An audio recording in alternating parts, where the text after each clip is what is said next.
You are listening to the Intrepid radio program with Scotty Roberts. Intelligent Talk.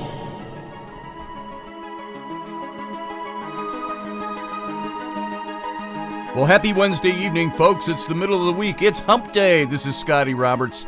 You're listening to the Intrepid radio program right here on the Odyssey Radio Network. That's ODYSY1.com. And you can go over there, find out all the goodness that is Odyssey Radio. Check out the lineup of shows. There is a full schedule, 24/7. You can catch this show in its reruns. You can catch the Rocky Stucci Situation Room in its live form and also in its reruns. And there's a whole schedule of other hosts you can go listen to. So you can fill your whole day listening to Odyssey Radio. Great stuff over there. Dare to Dream or whatever they're... you know what? I got to look it up because I am constantly forgetting exactly what Odyssey Radio's tagline is. Is it Dare to Dream? Is it Worship Wonder, the wonders of the universe at your fingertips? Something like that. There's a big catchphrase for Odyssey Radio, and it is, I'm looking for it, welcome to Odyssey. We pronounce it Odyssey. Your galactic home for science fiction, science fact, and the paranormal. And here at Odyssey, you can enjoy 24 hours a day on Earth, 24.6 on Mars, of the finest in vintage science fiction, discussion of your favorite sci-fi television shows and movies, and talk of UFOs and the paranormal, and so much more. And here it is, the tagline Odyssey, Dare to Wonder. So folks, go on over to Odyssey Radio. Again, that's ODYSY1.com. Dare to Wonder, and check out the lineup and see all the different shows they have over there that you might find very intriguing. And while you're at it, you can also check out all the different locations where this show plays. All the network affiliates that are tied in with Odyssey, as well as the terrestrial stations where this show airs. And so go on over to odyssey1.com, ODYSY1.com, and see what's what and dare to wonder. And now you can also catch this show in its live simulcast in video over on my YouTube channel. And that's youtube.com/Mr. Scotty Roberts. And apparently, I had an old account there that's now linked into the new account, and you can just take off the Mr. Just go to Scotty Roberts at youtube.com, and it's going to get you to the same thing, the same place. And those of you who have never been there, come on over during the show or after the show if you want to see the archive in video. Join the live chat stream. Now, the chat does not replay live if you watch it in archive.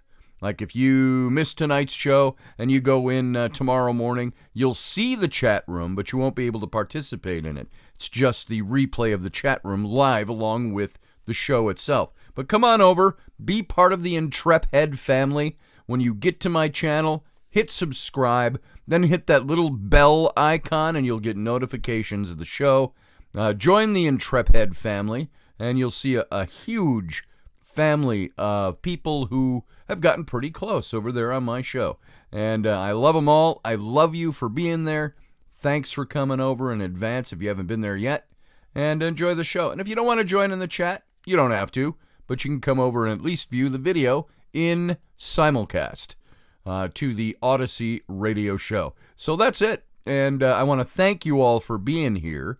I also want to give one little plug. I'm an illustrator and designer.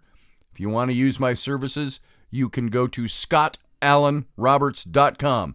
That's SCOTTALAN is how I spell Allen. 1 L, 2 A's. ALAN Roberts.com. And you can see all my work, what I do for a living. I illustrate kids' books. I design books and covers and interiors for books. I do all kinds of design work. I've been in advertising and publishing for the last 30 plus years. And so go over and see if there's anything there that means anything to you and you want to use it. So, and use me as your graphic designer. And that's it for my personal plug and my personal ad for today. It's not even anywhere near 12 minutes long. So today, I got to tell you something. We did Washington yesterday and talked about the French and Indian War. Huge topic, near and dear to my heart. Love history, love that period of history, colonial America. And we kind of left off and really rushed it up at the end because I ran out of time. It's too much material. But I thought we might hit that again today, but we're not going to. I'm going to go into something different. I sat down here today with absolutely nothing on my agenda. And so we're going to talk about a couple of things in the paranormal realm. And let's talk about paranormal. Some of this is not new material to you, and perhaps some of the stories I come up with are not going to be new material to you, but they're fresh on my mind this morning. So we're going to go ahead this morning and tell some stories and talk a little bit about the paranormal. First of all, now not everyone who is here watching this show is into the paranormal. Same with you listeners. I don't mean to leave listeners out, those who are listening to the audio only, by saying those who are watching the show. And so I want to ask you, what do you think of paranormal activity? I would tend to think that if you're listening to this show through Odyssey Radio, somebody just cracked a beer over there. So if that's the sound effects you're hearing in the background. And so as long as it's not like Pabst Blue Ribbon or some kind of yellow swill that you can see through. I have one hard, fast rule about drinking beer. If it's yellow and I can see through it, I'm not drinking it. It's got to be dark. It's got to be meaty. I don't want to be able to hold my glass up in between you and me and see your eyeballs through it. It's got to be dark and cloudy and stouty and all of that good stuff. So that's why I'm a Guinness fan. Guinness, and I like other beers that you can kind of see through them, but their color belies the fact that they are not a weak, feeble beer. Things like Fat Tire, like Newcastle Ale, Brown Ale. I love that stuff. When I was in England for the first time, way back in 1990, we were at a little local pub called the not the Black Swan, it was the Black Stallion or the Black Pony or something like that. And it was back on the Avon River. Think of Stratford upon Avon and Shakespeare, same river. And we stopped in and I asked the locals, what do we drink here that's good? Tell me what you would drink. And he goes, oh, I drink Chudleys right out of the barrel. Now, I've never found Chudleys anywhere except that little pub. And he cracked it out of the barrel for me. Thick, meaty bitters, and it was fantastic. I would love to find that again. Now, it's been, 30 years since I've tasted that beer. Love to go back there and see if they've still got that. So the Black Pony, Black Stallion, Black Unicorn, Black Bear, Black Swan, Black something on the Avon River somewhere in England where the Avon River flows. Anyway, what I was talking about was the paranormal. What do you think of the paranormal? You might be here for other reasons. You might be here because you like science fiction. You might be here because you like the stuff I talk about, history and archaeology and religious history and things of that nature, spirituality. But in the paranormal realm, the word paranormal, to me, has started to take on almost an air of a comic book of itself, a caricature of itself. The word has become something that has that ring of, if you're, say, in the office place or anywhere, and you go, hey, what do you think of paranormal stuff? And people go, ooh, paranormal. Hey, that's kind of weird stuff, isn't it? Not weird from the aspect of that it's the unknown and the weird and the strange, but weird in that only weird people like that stuff. So I like to try to put it in different terms, but there aren't many terms for it. Paranormal. I talk about metaphysics. I talk about spirituality. I talk about the supernatural. Even supernatural has become much more accepted, if you will, out there than the word paranormal. So, the supernatural, do you experience it in your life? Now, I have always maintained that as much as we live in a natural world, we live in a supernatural world. The two aren't really different from one another. They coexist. They interlock. They're blended together. And just because there are things we can't see and can't experience, and certain veils that we're unable to pierce, does not mean the supernatural or the paranormal does not exist. I listen to skeptic friends of mine, and the paranormal, they're very skeptical of it. Oh, that doesn't exist. And everything I've ever presented them as far as evidence goes is something they poo-poo. Oh, that's not real. You were too tired. You were tired that night. That happened to you at 3:10 in the morning. You were seeing what you wanted to see. Things like that keep getting told to me. Yet I know myself pretty well. And I have never been one to imagine things happening. I've never been one who needs to see a ghost so badly, or some kind of spiritual activity, or spirit person, or interdimensional being, or shadow person, whatever you wanna put under that category. I've never needed to see it so bad that I will make shit up in my head. It's just I don't deceive myself on these things. Now, I've had things that happen to me that make me wonder if I'm experiencing something supernatural or paranormal. Let me ask you, have you ever had experiences like this where you're sitting in the house, you're watching TV, or you're reading or cooking or doing whatever you do at home, and out of the corner of your eye, you catch something moving, and you look. There's nothing there. Happens to me all the time. Now, are those just things sometimes, because I wear glasses, I get reflections on the inside of my glasses from something behind me. If I turn my head, that reflection will show me something, and I think I'm seeing something moving.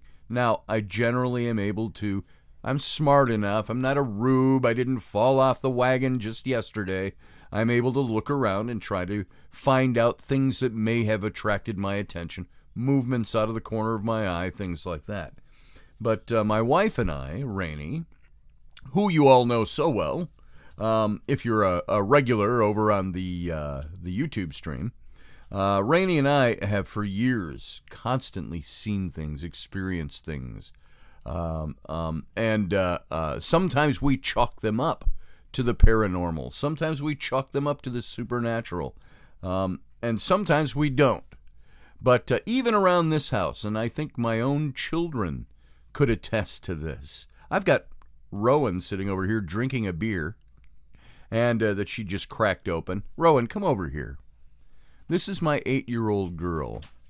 Now, not to get her worried or scared or anything, let me lower this mic a little bit. Step up here. I see something. Here, talk up there. Look up into the green light. Yeah. And tell people, what are the kinds of things that you've seen? Yesterday, last night, in the middle of the night when I was going to bed, I looked out in the hallway and I saw like this black hair hanging in the front of face in a dark red dress, and it just ran across the hallway and it went into the laundry. Seriously? You saw that? You hadn't told me that. Yeah, because I saw it last night. Now, are you sure you didn't dream it? You sure it wasn't me? I don't think you would wear a red dress. Not my long hair? You don't have long hair. So was Mom up there or was I up there with you at that point? Because Mom had to come down on the sofa last night with another sick child. You were up there. I was up there? Yeah. So it was after I came up at about 3 in the morning. Yeah. So because Mom had to come downstairs with the young one, so I was downstairs with Mom, so I went back up at about 3 in the morning, and it was just you and me up there. And Flynn. And she was sick for the last couple of days. So what do you think that was? What do you think you saw? A ghost. Did it scare you? Yes. Did you try to wake me up? No. What'd you do? What was your reaction? I just sat there. You just sat there. With my head under my blanket. The head under your blankets. Now, you're sure because the hallway light wasn't on, you sure you weren't just seeing, like, clothes hanging on the hook? I'm sure. Things like that? We don't have any red dresses.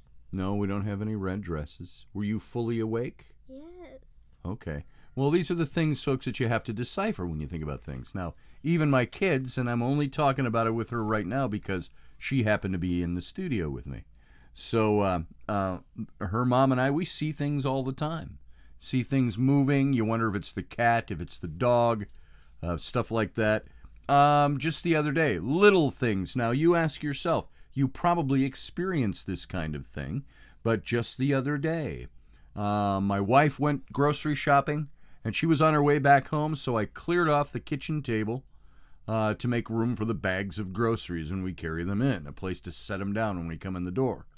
And I moved everything off the table, and all the things that were left on the table that I didn't have places to put them, I just moved over to the far end of the table. And there was a little figurine. I don't know what it was made out of. It looked like a little curly snake standing up. Yeah. Like a cartoony snake. Ellery's car, maybe? I don't know what it was. No, it wasn't a car. It was like something out of clay or something like that. And somebody had made it. And so I took that and I put it on top of a can that was sitting there, and I pushed it all to the far end of the table. I know what that is. Isla made it at school. Isla made it, okay. And so when we started bringing the groceries in a few minutes later, I set down bags, and here was that thing sitting right and smack in the middle of the table. And so you look at that and you go, now I know I picked that up and moved that, and I know I cleared the table and wiped it down. And so you look at that stuff and you say, did I really just forget picking it up? Was it sitting out there wide in the open table? And I looked at the table and, hey, this table's clear for groceries. And just not see the little serpentine figurine sitting there? So you look at that stuff and you go, is that paranormal? Is that supernatural? Or is it just something that in the daily movement of things and things around you don't even think about, and you actually missed it while you were... I look at that and I say, I couldn't have missed it. So what do you do with that kind of information? Hey, Dad. Yes? Sometimes I see shadows in the corner of Mom's room. I do too. And I see shadows in the corner of our room all the time. I see them around the house. I see them in here. I see them everywhere. Now, is that ghosts? Is it supernatural? Is it paranormal? Or is it just tricks of the eye? Sometimes the way the light catches or something like that, and it makes us see something. Maybe it's my eyelash. As I'm looking up and my eyelash makes it look like something's moving in the corner of my eye. That's a possibility, too. I can't see my eyelashes. Well, I can't usually either, unless I'm doing this. Well, the mirror. Oh, yeah, see? And sometimes the mirror, the waves in the glass. The picture moved. Oh, the picture moved? Yeah. Well, now, did it move, or is it just because we're moving and it looks like the reflection's moving in the glass? Because it's a little wavy. So, anyway, I'm going to send you back over to your game. Thank you for your participation in today's show. The picture moved. It was up straight, and now it's leaning. It was up straight, and now it's leaning. That could just be gravity. So the thing's hanging crooked, and then it goes like that. It twists a little bit. So now you might think, why am I bringing my kids in on this? I don't want to scare my kids. Well, it's because my kids are aware of these things. They've known for years that I do paranormal investigation. They've known that their mom and I both do these things. Maybe Yes. because there's a cross on it, and it's someone from the church. Maybe that's why it moved. I don't know. There's a picture that Rainey put on the picture, a little picture she stuck in the frame of, who is that? Is that, it's a Catholic picture, which none of us are Catholic, so it surprises me. Somebody sent me a big packet of things to cleanse our house, and in them were pictures of like the Virgin Mary and different saints and things like that. I think Rainey liked the artwork and she stuck it up there. So Rowan said maybe it's because there's a cross. What? Does that mean we're gonna die? Does it mean we're going to die? Does what mean we're going to die? That the picture might have moved? No. We have crosses all over our house, and when people have crosses, their houses are usually haunted. No, not true. Mom, Rainey used to collect crosses before we were married. There's one right there. I know there's one right in the there. hallway. There's There's big one terracotta right there. things, just different designs and things. She collected them for the gothic feel of them, not because of the ghosts. Okay, I'm going to have you go over and do your thing, I'm watching. and you and I will talk later. I'm watching Ghost. Okay, keep your headset on. All right, broadcasting with my child in the studio today. And so, here's the big question. Are all of those little types of things, thinking you see somebody in the hall at night, thinking you see a shadow move, like the picture, my daughter saying the picture just moved a little bit, are those all things that indicate there is paranormal activity? or supernatural activity of any kind? Or are these all natural things? Could the picture have moved a little bit because it's already not hanging right on the wall, and you can get a vibration through the house? Big truck goes by outside, construction going on around here of houses. Can that so slightly move the house that, that picture just moved a little bit? These are all things you have to take into consideration. But of course, the natural inclination for us as humans is the fight or flight. We see something like that, and we start to wonder, oh, what moved that? What did I just see? What was the thing that moved out of the corner of my eye? Why is it always in the corner of my eye and never directly in my line of vision? And the fight or flight says, I'm going to be afraid of it, or I'm going to start explaining it away. The mind naturally jumps to explanations. And I've had that happen to me before, even in blatant, outright, ghostly images that I've seen, apparitions, things talking to me, things touching me, all of those kinds of things. I've experienced those things, and I'm not yet fit to be tied and put in a straitjacket in a rubber room. My mind works pretty well, and my mind is fairly acute. And so when these things happen, is this reality? Or is it things our mind are creating? Science, or skeptical science, will want to tell you it's pareidolia. It's that matrixing. It's seeing things that aren't really there. Looking for faces and patterns and stuff like that. Now, I've seen some patterns that are blatantly not matrixing, not pareidolia. There's no way that a face like that or something that could be made out of that. But the skepticism takes you there. The skeptical observer will take you there. So, ask yourself about the experiences you have, from the little things to the big things. And how do you approach the paranormal in your own life? Is it something that you are open to? Or is it something that you pretty much, I'm close myself off to that. I don't need to experience that. I can't say it's true or not true, but I don't need it, so I'm not going to pay attention to it. And many times when we do that, we effectively put on blinders to it. And so we don't really see things because we don't want to see things. And when we do see things, we immediately eradicate their veracity from our mind. That can't possibly be true. I saw something move. Gosh, I wonder what moved there. And we're on to the next thing. But those of you, if you're open to all of this stuff, you want to examine that. You want to take a look. I have had things that so dramatic out of the corners of my eye that I've gotten up and I've walked down the hall to see if there's something down there. And I'll actually speak out loud. I'm getting chills. I'm getting chills right up the backs of my arms right now. And you see me, my emotions haven't changed at all, but my hair is standing on end. So what is that? I'm not emotionally aroused in any sort of way by talking about these things, yet I talk about walking down the hall to investigate what I just saw, and all of a sudden the chills come down the backs of my arms and up into my arms, and I've got goosebumps and my hair standing on end. So what is that? Is that you've been watching me? If you're on the video, you've been listening to my voice. Is that something that is happening because I'm creating it in my mind? Or is that something that's happening because I've actually hit on something? So I'll come down the hall, I'll look for things. I'll even say things out loud. Hey, if you're in my house, if there's something here, reveal yourself to me. Talk to me, show me something.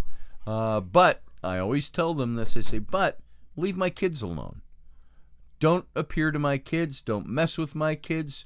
Even if it's a safe contact, even if it's a benevolent spirit or a non-aggressive spirit, you can show yourself to me. But don't do that to my kids, because my kids can't process that yet. Like, was there a long-haired woman in a red dress in the hallway last night? My daughter says she saw one. Think about that for a second. We're going to go out to break. We'll be back in a couple of minutes, and we'll talk about this and some experiences after we come back. Sit tight.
Hey folks, we're back. Thanks for sitting there through the break. This is Scotty Roberts. You're listening to my show, the Intrepid radio program, right here on the Odyssey Radio Network. That's ODYSY1.com to find all the goodness that is Odyssey Radio and all the places where you can listen to this show. If you're listening in your car on the radio, you can go to Odyssey and see the whole lineup and see what's going on. But if you're already catching Odyssey on your radio in the car, then you probably are already aware of all the great shows there are over there. Go check out Odyssey Radio. That's ODYSY1.com. Now, if you're listening to this show right now and you're in front of a computer, go on over to my YouTube channel, and that's youtube.com/Mr. Scotty Roberts, or just Scotty Roberts, and you're going to find me. And so come on and join us. Join the live chat room. Add your 2 cents worth, and we'll have fun doing it. So, we're talking about the paranormal. We're talking about the things that we experience, the things that we see. And I took that whole first segment to talk about all these little things that we might experience, and can we decipher those as paranormal experiences?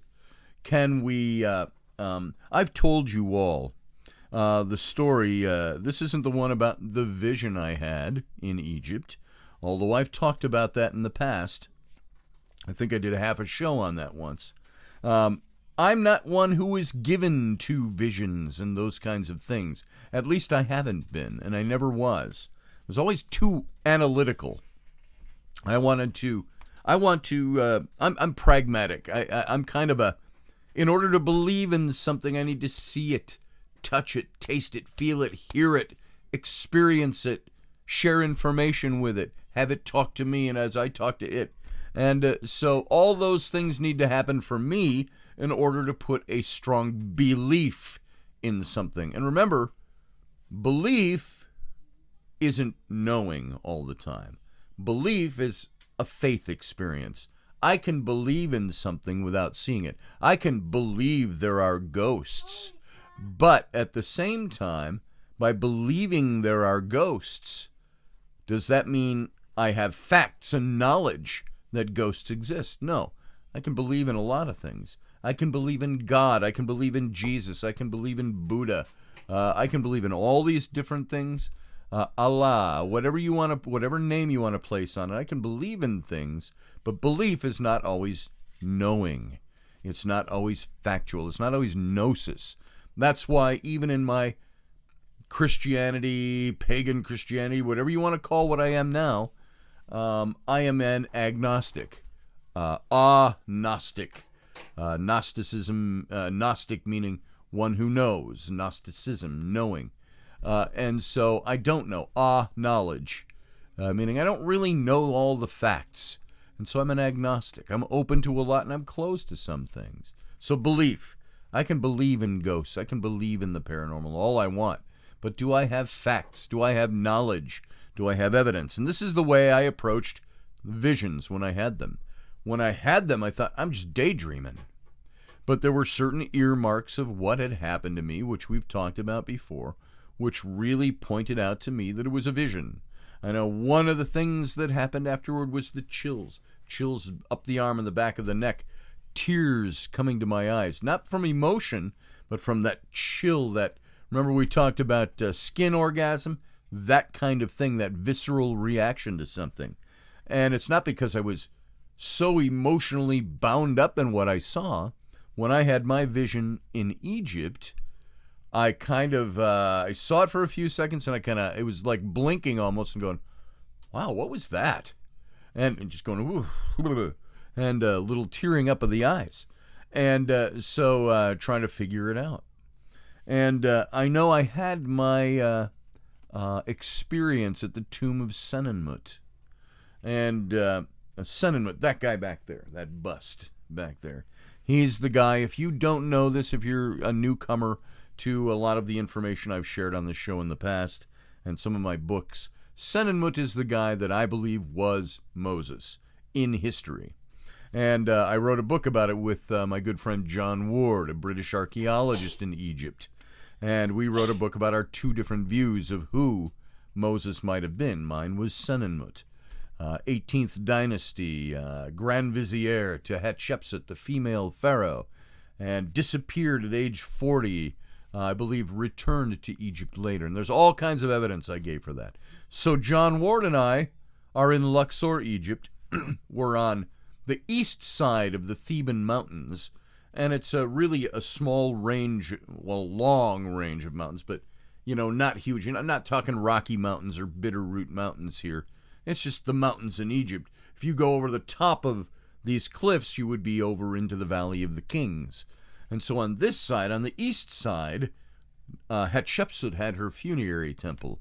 And Senenmut, who was her Grand Vizier and also her Grand Royal Architect, he built a tomb for himself in the a ways out from her tomb. And you can get to it now. It's in the rock faces down on the ground, and went underground. And I was there, and I said, okay, this is the tomb of the guy that I think, that guy sitting over my shoulder, that bust back there, this is the guy that I think was Moses. And I remember I'm standing there, and it was so nonchalant. I'm lighting a cigarette. It's midday in the hot Egyptian sun, and I'm standing in front of this tomb. And I said to no one in this, it's kind of a little natural grotto because we're down off the road, and it's like down into a deep ditch. It's about 20 feet down, and it runs along the bottoms of the cliff faces. And so I'm surrounded by the rocks and the cliff face, and there's the entrance to the tomb. And I say out loud, I say, so Senenmut, I said, are you Moses? Are you really Moses? Am I on the right track? And Moses, I said, are you Senenmut? Do you even really exist? And I'm saying these things kind of out loud. I'm kind of mumbling about it. So, here I am. I'm at the tomb. It's that whole thing. Is this where I'm supposed to be? And I light my cigarette as I'm saying this, and then all of a sudden, I get this, I can only describe it as this barrage, invisible, just on me, out of left field. And I dropped my cigarette in the sand, and I'm weeping all of a sudden. And I said out loud, I'm flailing my arms, I'm going, why the hell am I crying? What's that about? What's the emotion? And I said, what's happening right now? And I flailed my arms, and I said, what the F? And I'm not going to use the word, not because you're not adults and can't handle the word, but because there might be some children, young people that listen to this show, and I want to respect parents who let their kids listen.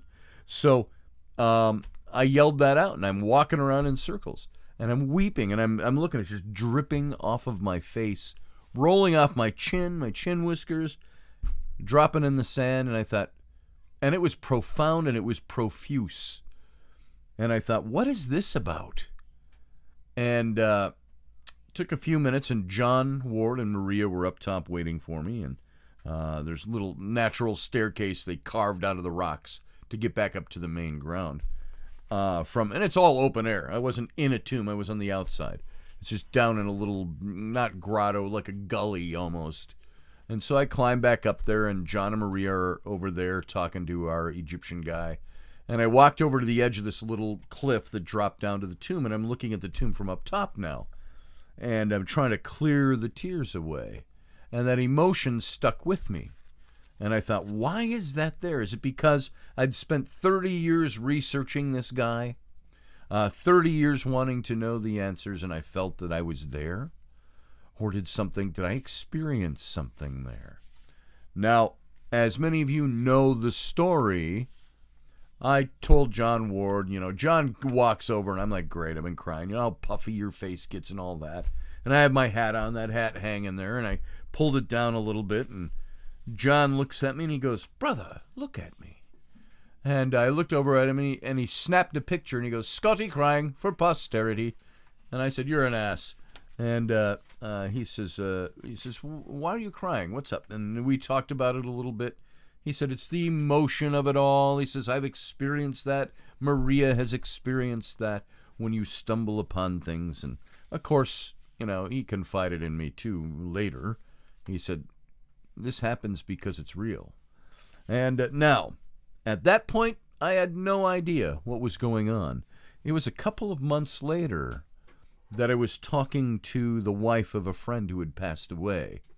And some of you have heard this story. About a couple of weeks before I went to Egypt, Philip Coppens. He used to be a regular on Ancient Aliens, that television show. He'd written many books, conspiratorial books. Belgian, you may remember him. He had the long, dark brown, curly hair. And he talked kind of like this, and he had the Belgian accent. You know, and he had written a foreword for one of my books, and he passed away on December 30th of 2012, just a couple of months after he was here at our own symposium, and rather suddenly, and what do they call it? Cancer of the heart, not carcinoma, something like that. And it came on suddenly, and he was gone suddenly. And I remember when that happened, I wept uncontrollably, and it lasted for days, and I was mystified by that. I didn't know why I was crying about the loss of Philip Coppens, because I said, you know, we weren't close, like getting a cottage by the shore or anything like that, but we were friends. Why is it affecting me this way? And I remember Micah Hanks, a good friend of mine, was staying at our house over the Christmas New Year's week. I just came to visit, good friend. We did radio together. We did the Paradigm Symposium together. And he was hanging out. And he and Rainey thought they needed to call somebody. They thought I was having problems.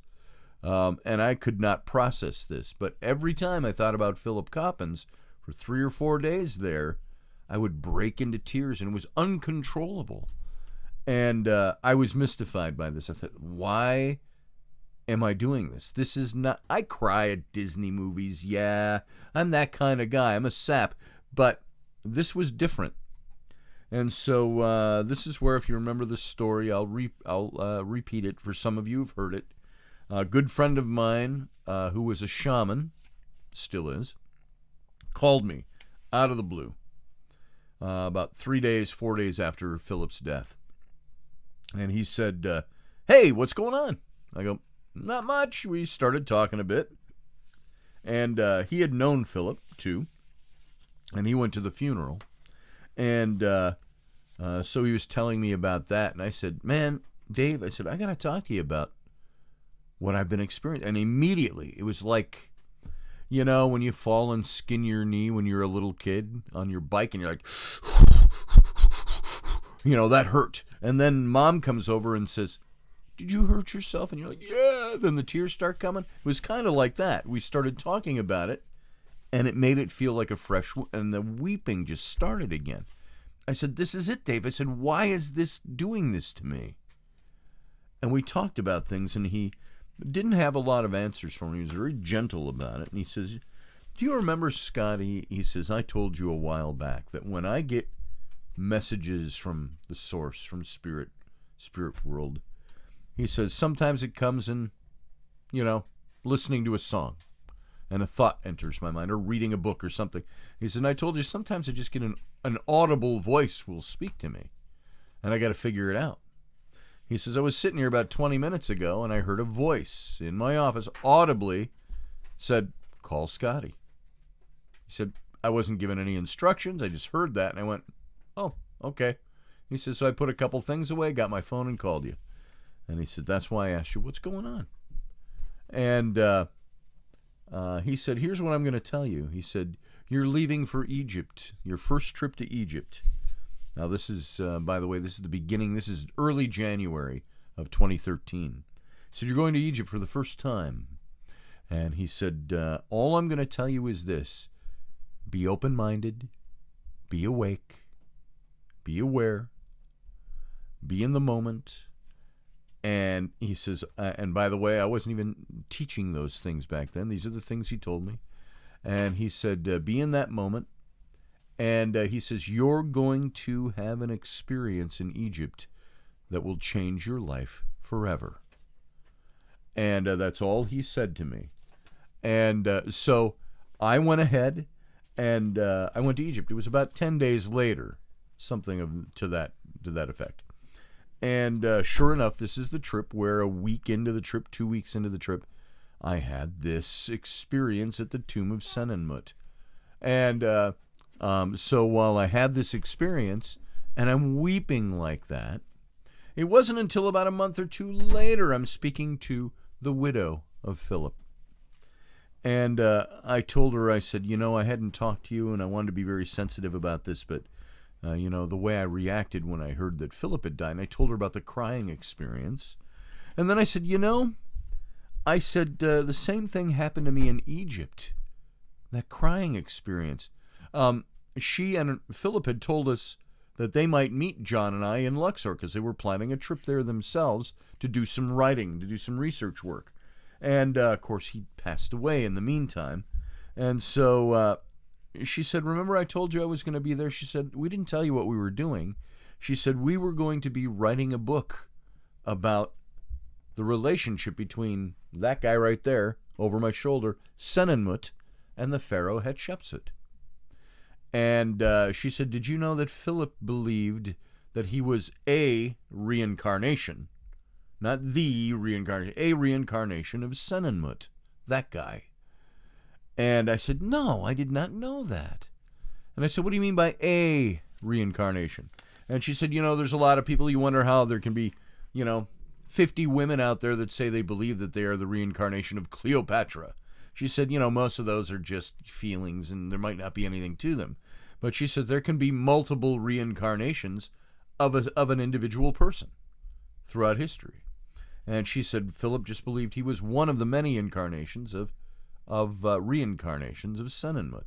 So without explaining the metaphysics to that, and she said, when did you say this experience happened to you? And I had my journal, and guys, you remember, I think I put it somewhere else now. It was sitting here. I put it up in the glass cabinet. I had my journal sitting here, and I had it dated. It was February 4th of 2013 when I had this experience at the tomb of Senenmut. And so I gave her the date, and she said, that's extraordinary. She said, that same day, she said, Philip's brother and I were sitting in a hotel in Scotland because they were leading a tour group that Philip was supposed to lead, and his brother came in and took his place. And she said, in front of us, Philip appeared. Total, full apparition, straight on. And she said it was a second long. We both saw it. He moved something on the table and disappeared. And she said that was February 4th, 2013, around noon to 2 in the afternoon, which would have been the same exact time I was experiencing that barrage of energy, all the tears in front of Senenmut's tomb. And then, of course, she had revealed to me that Philip believed he was a reincarnation of Senenmut, that they were going to be there writing about Senenmut. And she firmly believed that the things overlapped. And so do I, especially with more information that came out over the months and even a couple of years since then. And so I believe what I experienced, here's a paranormal experience for you. What I thought was probably just an emotional experience overlapped with several levels of paranormal or supernatural information that all blended together and made sense as I started to understand more about what happened that day. And of course, I've had other experiences over there in Egypt. And so all of those experiences were things that that happened to try to give depth to the thing that I was trying to understand. And so paranormal experience, ghost stories, don't always have to be just a day where you're sitting. I could be sitting here right now. Something pops up. Something moves on my desk. A book flies off the shelf. Those are outstanding experiences. Those are instantaneous, with almost, if you will, instantaneous gratification. You see a book fly off the shelf, you might pee your pants because you're so scared that happened, but you have an immediate experience. You go, that book flew off the shelf, and I didn't do anything. Nobody was here. Nobody moved it. And it didn't just tip off because it was balanced improperly. it came flying off the shelf across the room. When that kind of stuff happens, that's visceral, immediate experience. But what about those things that unfold themselves before you? And it takes a little time, and this is what happened with that experience at the tomb. And then, of course, I start linking this up to the vision I had, which I'm not going to go all the way through, but it was that same trip where a week earlier I had been at Saqqara, where the stepped pyramid of Dozier is, and we were in the Hebsed court. And I've shown pictures of this, and not long ago I did a show with this, and I had photographs that I showed you over on the video stream. And there was somebody who, well, I had this vision, and it didn't last long, of priests chanting, the whole courtyard built up and everything. It lasted a few seconds. I could smell the incense, feel the breeze, hear the chanting, and it only lasted a few seconds, and I didn't have a lot of explanation for that. I thought I was daydreaming again, sitting on a rock looking at the whole temple compound there with the stepped pyramid right over my shoulder. I mean, I could have chucked a rock at it over my shoulder, and I was in this little courtyard. And so I've told this story before, but that was in 2013 as well, that same first trip I took to Egypt. Now, about 4 months ago or so, I had a friend who was going to Egypt, and I was looking through pictures, and they wanted to see, some of my pictures of that same spot. They were going to the stepped pyramid. And I showed pictures of the Hebsed court and the stone where I was sitting, and I talked to her about the vision I had had. And as I'm looking at it, I blew the picture way up on my screen to look at the stone, and as I'm scrolling over, in this picture that I took in 2013, 7 years ago now, I see a figure that I'd never known was there. And John and I were alone, by the way, and I've shown that picture before. I wonder if while we're talking here, I'll maybe call this up again to kind of see if I can refresh your memories on this. I'm going to see if I can find this. I don't know if you're seeing all of this Heb said. Let me see if I can find this image for you. And if I can, I'll show you again. But the interesting thing is that it had, when I saw this figure, it was only shoulder and arm and part of a torso emerging from behind a block wall.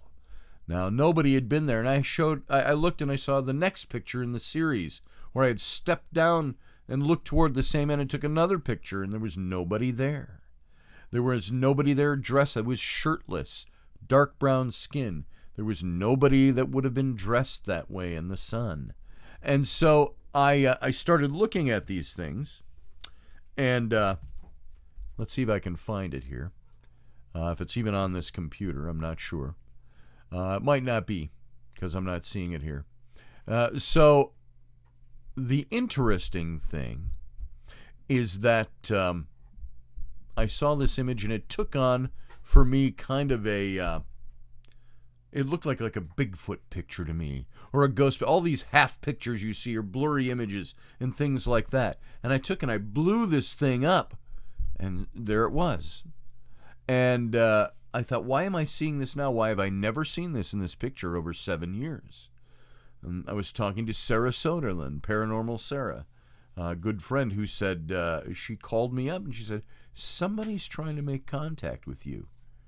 And this was the same time I saw this picture. And so you start putting layers together and start trying to figure out, hey, was there something that happened the day I had that vision?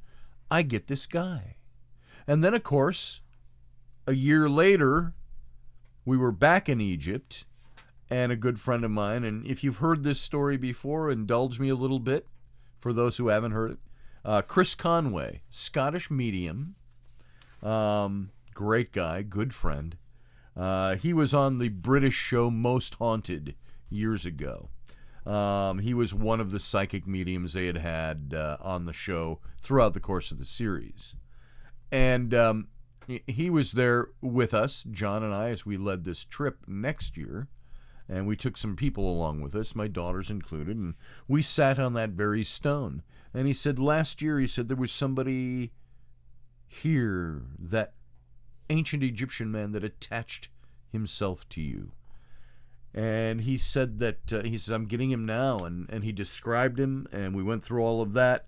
He said he won't give me his name until he knows he can trust you. But he says that he will never leave Egypt, but anytime you're here, he will attach himself to you and be with you. And he said that the guy said he said, I'm getting, he's like a physician or a doctor or think of a PhD who's not a doctor in the sense a medical doctor. He was somebody high up, very high up in administration. And he says he's saying to me that he's connected to you because you think the way he thinks, and he likes the way you think.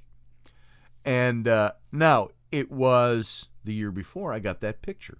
And I'm wondering now, later, is this that guy? And I've never learned much more information about him. He eventually, later in the week, gave us his name through Chris and other things that he revealed to me. And there was one time where Rocky and John and I were driving to an investigation, and I called out to him. I said, I know you said you weren't supposed to leave Egypt, but if you're here and can give protection, let me know. And I felt like he had his chin over my head with his arms wrapped around my shoulders. A lot like you see, the little child here, like this. And I felt it. It was visceral.